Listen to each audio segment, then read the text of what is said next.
All right, in this episode, we talk about the lag in the lift leg. And why is Alex's back leg popping up before release?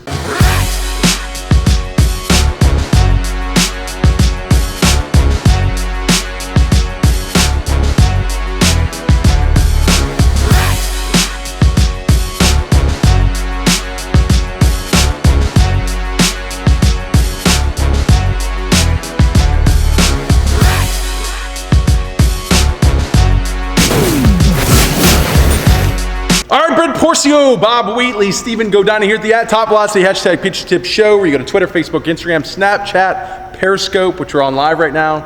We ask your questions, you answer on the show. Anything on baseball, anything we do here at Top Velocity. Like I said, we're getting close to the season. It's getting exciting. Baseball's about to start. We're getting revved up. We're coming to Houston by the time this show airs, we've already been at Houston, so you missed out on that. But we'll be in Long Beach, March 26th for 3X Velocity Clinic, California. We got two California guys here, not me.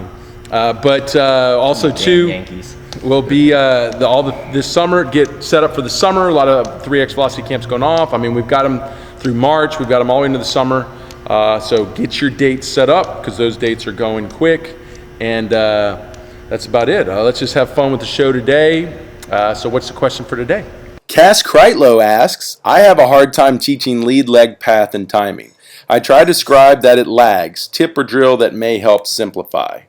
All right, Cass, one of my 3X coaches, came out to ABCA, saw us, really big on the show. He's got some great questions, good question.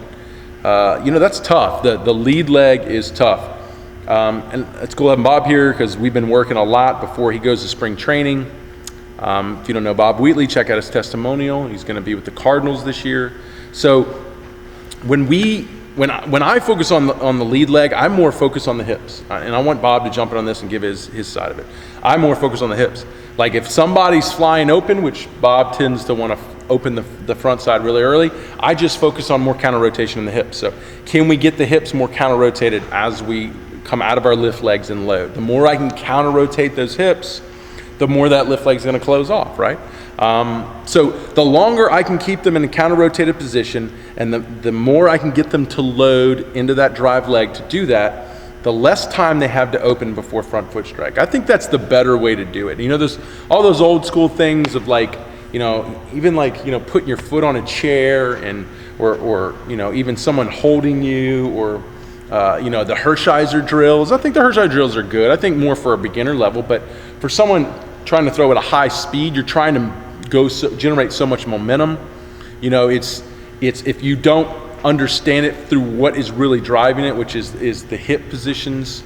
I feel like it's hard to just do something like, try to suspend your leg or someone hold your leg when you're trying to go with a ton of momentum. So I just feel in getting the hips to counter rotate, which gives us what we want, and then just trying to get them to sit longer, fall deeper into that position is going to fix your lead leg issue. Now, the other thing is, in the 3X pitching velocity programs, we have two lead legs positions or movements defined, which is an extended position to a flex position, and that just has to do with what would help you even if you're trying to counter rotate, keep it back longer. Should I extend it or should I keep it flexed? So that would be another way. If a guy's struggling to keep it, he's flying open, you could maybe make him more extended. Or if he's a guy who's just too slow, like he extends it and he just takes forever to go, tell him to flex that and it'll help him get some more momentum. So you can play with the lead leg position, extension to flexion. But to me, counter rotation those hips and sitting in that position, I think that's the way I'd go at it. What do you think? Yeah, like Brent said, when I came here, I was really front leg dominant, and I didn't realize it until I started doing his med ball drills, because when you have a 5-ounce baseball in your hand, it's really easy to move your body. It's 5 ounces, so you can do it really poorly, and it won't tell you. But when you have a 2-pound med ball in your hands, it's a lot harder to do those movements. So I got up there, I'm doing the med ball, and I noticed I was really kicking my front leg, and that told me that 1, I didn't have the power coming from my back leg. 2, I didn't have the mobility in order to get in the low ranges, but my body realized that, and it was trying to compensate by kicking that front leg, but that doesn't create any energy. your body's trying to do it, but that's kicking your leg. I mean, that's not going to launch yourself forward. You launch yourself forward with your back leg.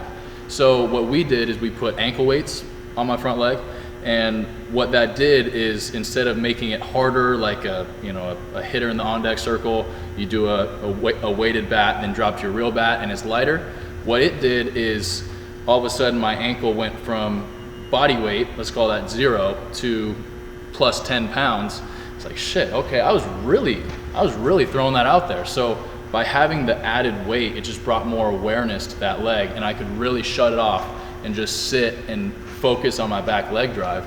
And so I think that's one approach.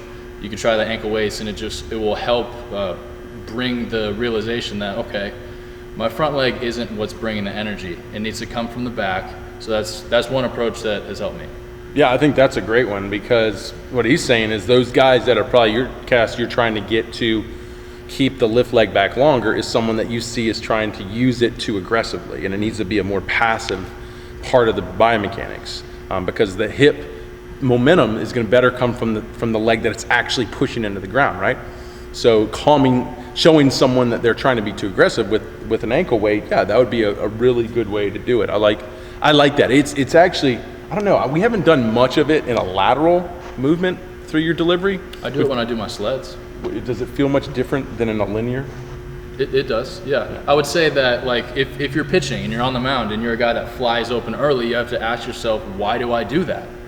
Okay, well, either I don't have the mobility to get in the right ranges, so I'm forced to fly open, or I'm just not powerful enough with the right leg, with the correct leg. For me, it's my left. So you have to think, if I'm flying open, why am I doing that? So you need to do that self-assessment. Is it strictly mobility, to where my hips are so tight that I have to clear space in order to get there? Or am I not putting the awareness, am I not getting the energy from my back leg? The front leg should just be along for the ride. Yeah, I think people don't understand. I mean, there's so many ways we can overcompensate when the system isn't driving, adequate amounts of energy up the chain, up the body. Is overcompensation is going to be in, the lift leg can help. The glove side can help. The head can help. So, if you see someone kicking their lift leg wide open and then pulling their glove side and then pulling their head across their body, not much power coming through the ground. That's pure overcompensation. So, yeah, what he's saying is a great point. Is more than likely your guys that you're trying to get to lag or hold that leg back are just stuck in overcompensating, and that means they have a lack of power in the back leg. So it's something where, yeah, you can teach them biomechanically how to lag it or not be as dynamic with it, but at the same time too, that won't fix the drive leg problem, right? So you got to kind of go at it two ways. Anything you want to ask? Yeah, what's up, Cass? Hope you're doing good, buddy. I was gonna talk about the sled before you guys started talking into it, but I was gonna say I think a lot of it is guys don't understand how to load into their drive leg and move down the mound and load into their drive leg at the same time. So I think the sled is a great tool to where you walk it out and it's tight and you're learning how to load into your drive leg while moving down and then peaking your energy into the front leg. And like that, you're gonna know you're doing it wrong if the sled it's not gonna move, or it's barely gonna move, and then you're gonna get an understanding of, wow, okay, I don't know how to move my hips forward and down and load my drive leg, or I'm swinging too hard with my front leg, and they'll start to get an understanding of maybe I don't have enough power in there, maybe I don't have the mobility to get in there, or maybe I'm just not timing it all up right. And I think that's the sleds are great, but the problem is the sleds are really challenging for most guys. Yeah. So I remember when I developed using these sleds, I was struggling to do them myself, and I'm good at them now, but I see most guys that come in that want to do the sled drills, they all just get their butt kicked, So our sled drills are great, but it really what it does is it puts more demand on the back leg, and then if you have a poor back leg, you can't even do the drill. Yeah, but it really shows you that you have a poor back leg. So. And if you learn you have a poor back leg, you'll realize, oh, that's why I try to use my front leg so much. And good luck trying to move a sled with 2 or 3 plates stacked on it by just kicking your front leg. It's not going to move. You're not going to move it because it's not on the ground. Yep, which the sled's an indication of momentum. Your ability to generate momentum down the mound. Okay, next question. Alex asks, what can I do to stop or what could be causing my back foot to come up off the rubber before I release? So, Alex, been great to see your video. So if you do, hopefully we're right, because we're just going this without seeing a video.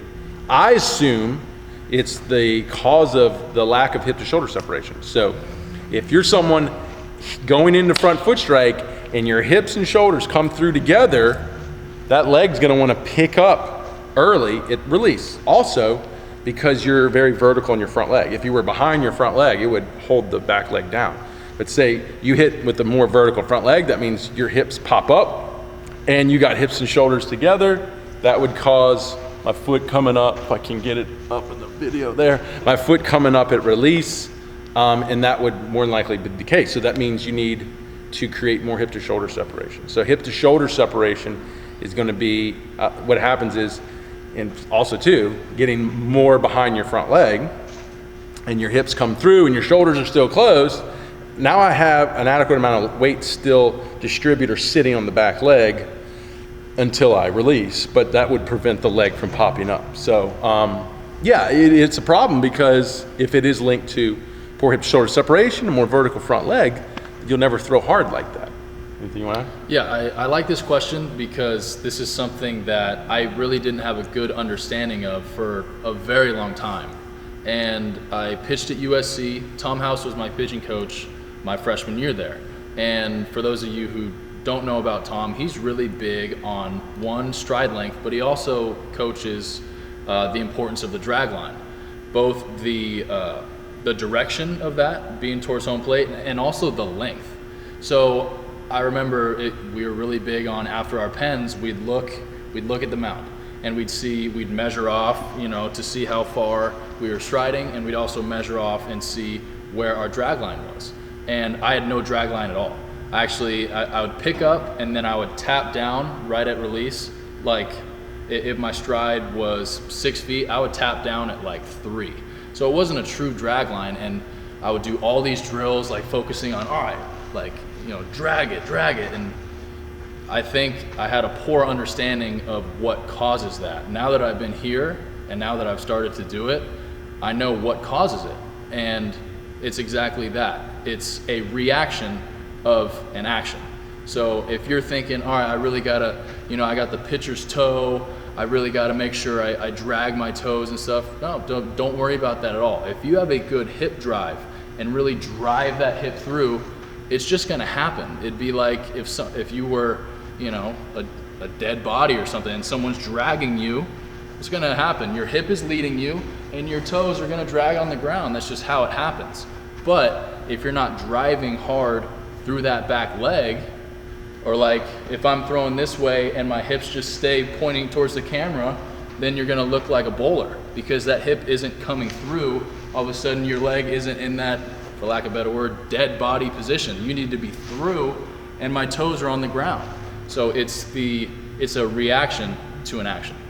Yeah, that was good. Anything you want to add? I would just say, just because one of the examples that's been here kind of recently, and to his credit, he's gotten a lot better at it. But Juan, when he watching him do his thing, I think he just had such bad hip internal rotation that he couldn't get his hip to be able to shoot through, which caused him to want to suck that leg up. So if you don't have the internal rotation and you're trying to get that hip around, and the only way to do it is really, I don't even know what he was doing, just aggressively trying to swing his hip open to get hip to shoulder separation, and it caused his leg to pop up off the ground. I think that's something it's the same thing that links, because Juan was struggling at front foot, like Bob said. His hips were still moving laterally. There wasn't really any rotation. So, and then when the hip did come around, it came around kind of late, very rotational with his trunk. Yep. He was also very vertical on his front leg. I think we're all in the same realm of what is going on, and more likely that's probably what you're doing, Alex. You're not separating your late with your hips and your vertical on your front leg. And Bob gave you a good understanding of how that should feel. It should feel as you go into front foot strike and you peek through your back leg, you should feel your hip opening and driving and pushing to the target aggressively, and even feeling the compression forces of torque building in them, as your back leg just kind of, at that point, it should be dragging through as that hip is busting open, right? So, I hope that helps. Good question. If you have a question, go to Twitter, Facebook, Instagram, at Top Velocity, hashtag pitch tips, hashtag baseball tips, ask your question, we answer on the show. Don't forget about Snapchat. We've been pretty big on Snapchat, been getting a lot of guys on Snapchat. Reach out to us there. It's really easy. And we'll get back to you. Come to the 3X Velocity camps this summer, 2X camps coming up as well. We'll see you on the next episode.